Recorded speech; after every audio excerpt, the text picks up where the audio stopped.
Hey everybody, welcome back to United Martial Concepts. Tonight, this video is going to be breaking down the concepts of one name, O.N.E. What O.N.E. stands for, how we break it down, how we train it, and how we look at it, and give you kind of an idea of our philosophy. So let's get into it. O stands for observe. When you're observing things, you can observe things with your five senses. You can observe things by watching other people and how they react. I was in security for 22 years before I got into EMS, and one of the things that I learned over the course of those 22 years is there are certain sounds that are unmistakable. There are certain smells that you want to look out for. Obviously, certain things you want to see. But for example, when I was in the club scene, did club security for a long time, concert security. Usually in the club scene, when you're doing security there, you listen for things like broken glass. You listen for things like screaming. There's a difference in screaming and yelling.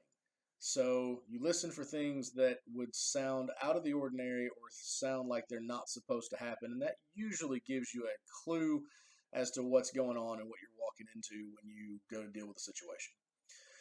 So when we're looking at observe has 5 different levels that we look at. And the first 3 are all linked. Of course, they're all linked as far as observation goes. First one is self-awareness. Self-awareness sounds pretty common sense, but when we say self-awareness, we're talking about who you are at your core. Why do you think what you think? Why do you believe what you believe? Why do you act the way you act? Psychology asks the question, nature or nurture? Are you born a certain way, or are you conditioned to be a certain way through your upbringing or through situations that you've gone through in your life and life experience? That's not a debate I'm going to get into at the moment. We all have our different views on it. Let's just leave it at that. But so when you're talking about self-awareness, when I ask my students who you are, I'm not looking for a list of adjectives.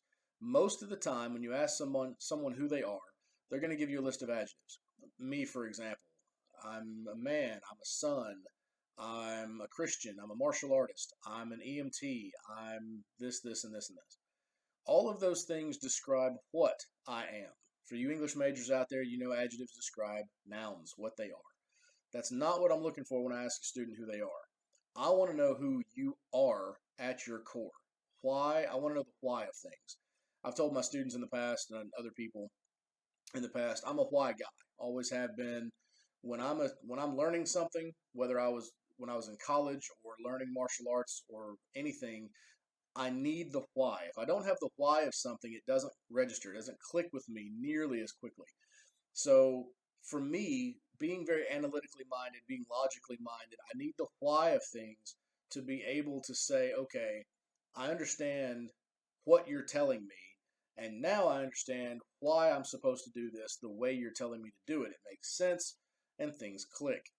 So that's what I'm looking for when I ask a student who they are. Why do you think what you think or believe what you believe? Why do you act the way you act, behave the way you behave? Everybody's going to act differently in situations. Nobody's going to act the same way, of course. It doesn't matter what the situation is, whether you're angry or frustrated, depressed, happy. We're all going to deal with those things different ways, and that's okay. There's nothing wrong with that. But what we try to recognize is why we deal with those things the way we do. Are those things constructive in nature or destructive? If they're destructive, the next question is, do you feel that you need to change that? Some people enjoy their destructiveness. They enjoy living in a destructive bubble. That's okay. That ain't me. I'm not going to be that guy. So if I find something destructive in my life, whether it's destructive to my health, destructive to my faith, destructive to my family and friends, once I recognize this is a destructive behavior, I'm going to try to change that to the best of my ability because I want things in my life to be constructive and productive. So this is the basis of self-awareness. 2 is spatial awareness, the space that you're in, looking around. For those of you that like to go to bars and clubs on a consistent basis, especially pre-COVID when you can actually be around people and closer than 6 feet, when you're looking at those situations or a crowded restaurant or a concert, How much room do you have to move around? If something were to happen, God forbid, an active shooter or some drunk individual comes over and starts messing with your partner, and you don't really take kindly to that. So you step in and you try to talk to this person or talk them down. Or someone, just for whatever reason, grabs you and starts messing with you physically. How do you deal with that situation? How much room do you have to move around? Can you back up? Can you step laterally? Can you take angles? Where are the exits? Are you confident that you could get from where you are to the closest exit as efficiently as you could? If you can't, can you get to the next closest exit? So being able to know the layouts of things, the layouts of places that you go, when you walk in the front door, everybody deals with this differently, of course, like I said. Me personally, from my training and my experience in security and bodyguarding, those things, when I walk into a door of a building, I'm scanning the room from side to side, looking where the exits are, looking at alleys, looking at places that I could move if I needed to. So specifically in bodyguarding, I had to deal with a principal. I had to make sure that principal was taken care of. I had to care more about their safety than my own. So my logistics and how I'm looking at this venue, how I'm looking at this layout is, how can I get my principal from point A to point B safely, regardless of what happens to me? So when you're looking at those things, you have to recognize all of the aspects of the space that you're in. If something were to happen, could you deal with it with the space that you're in? If you can't, either leave that place or figure out a better way to deal with the space that you're in. Third is called situational awareness. Every situation is different, of course. There are things that when a situation begins, it looks like it's going to turn into one thing and it doesn't. There's other times exactly what it looks like is what it turns into. So how you deal with this situational awareness, this is not dealing with the situation. This is not engaging the threat. This is not trying to do anything else. This is just recognizing and observing the situation, the reality of the situation for what it is, as opposed to what you think it should or might be. So, for example, you are at a restaurant and you and your partner are at a restaurant sitting down to eat. The server comes over, excuse me, and looks at you and says, "What do you want?" Okay, most of us would probably consider that a little rude, especially here in the southeast United States. Um, but instead of immediately reacting to what you think is going on, that person being rude, try just being you, whoever you are. I tend to call people ma'am and sir, regardless of how old they are, usually. So if I have a server that looks at me and is like, "Yeah, what do you want?" I'm going to smile and I'm going to say, "Yes, sir," or "Ma'am, may I have such and such to drink?" Or "Here's my order. How's your day going? Everything going okay for you?" Usually, when you engage someone like that, you're going to see the reality of the situation. 9 times out of 10, if you're in that situation, their attitude has nothing to do with you. You're just in the wrong place at the wrong time, essentially. I was a server for a long time, and I can attest to this fact. There were many days where I was just beaten down. I'd been at work 12, 14 hours, and there was an hour to closing, and I was just ready to get my money and go home. And the next thing I know, the hostess or host comes to me and says, "Hey, man, I got 2 tables for you," and I'd get double sat or triple sat. And I tried my best to be professional, be courteous, be nice to every customer I had, but I know there were days and nights where I would look at the people and like, "Okay, yeah, what can I get you? Hurry up, let's go, let's do this."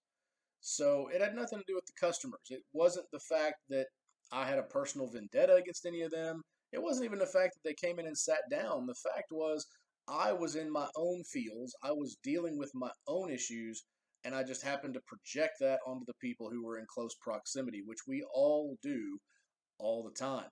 So understanding the situation for what it is, very, very important. The fourth one here is called threat assessment. This is where you take situational awareness just a step farther and deal with assessing the threat. Is the person or people that you're looking at, are they truly threats? Are they really someone that you have to contend with physically, or not?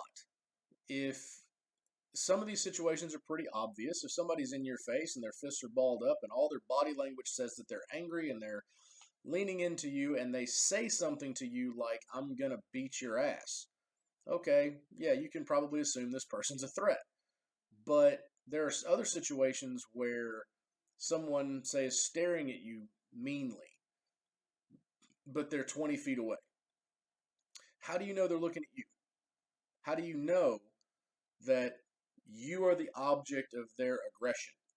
You don't know until it's made more specific, which can be, it can put you a little bit behind the eight ball, but that's okay. As long as you stay aware and you stay focused on how you deal with things, usually you can stay on top of the situation. I'll give you an example from years ago. A couple of friends of mine who were married, the wife in that marriage would get really angry at her husband because she said he was dog cursing her and he was yelling at her and he was being aggressive to her for no reason. And after talking to her about this, she brought up the situation. He was getting up to go to work one day and couldn't find his keys. So she was sitting on the couch. He came into the living room, never made eye contact with her, never acknowledged her existence, looking around the room, looking in the chair, on the floor, on the table, and all these other things, and then got, through frustration, shouted out, "Where the F are my keys?" She took that personally, and she said, "Well, he's yelling at me and he's cursing me and he's all this stuff like I hid his keys." She didn't recognize he wasn't talking to her. He was venting out of frustration. He was running late for work. He had to find his keys and he couldn't. So understanding how someone deals with their own frustration is a big part of this too. So what I asked her was, what's the difference if he's looking at you or he's not looking at you? Is there a difference to you? And she said no. So through that conversation, I learned that to her, in her mind, the two situations are exactly the same. If there's yelling and cursing and berating of any kind in her proximity, she takes it as though it's happening to her. It is a personal thing against her, whether that's the truth of the matter or not. Of course, then you talk to the husband, and he said, I wasn't talking to her. I didn't mean to offend her. I wasn't cursing at her. I was just frustrated. Well, now you have these two people who are talking to me about it individually, which, by the way, I'm fine with. But the problem is they're talking to me. They need to be talking to each other. They need to be able to assess each other's behavior, each other's moods a little better, and be able to handle that situation and deal with that perceived threat the best way possible. And last in the O, this is called listening skills. For you Wing Chun people, you understand exactly what this means. This is a physical contact aspect. Once you make touch with someone, you can feel their entire body. You know which way they're going to turn or step or move before they do it or immediately before they do it. And you're able to capitalize on the fact that they are moving one way or another. So this is the physical way of observing. So if someone grabs me, punches at me, steps into me, whatever it is, and I can put my hands on them, then I'm observing their bodily movements. I'm observing how they're moving, and I can even feel things like tension. I can feel heat if they're really angry. I can feel those things, and I can observe those things about these people and be able to formulate a battle plan if I need to, and be able to handle the situation as it stands. Okay, so that is the O section. Next video, we're going to go over N and dive into that a little bit. Just so you know, I did write a book about this.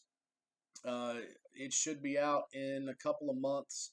I will let you know here on YouTube when it comes out. Shortly before it comes out, I'll give you a heads up.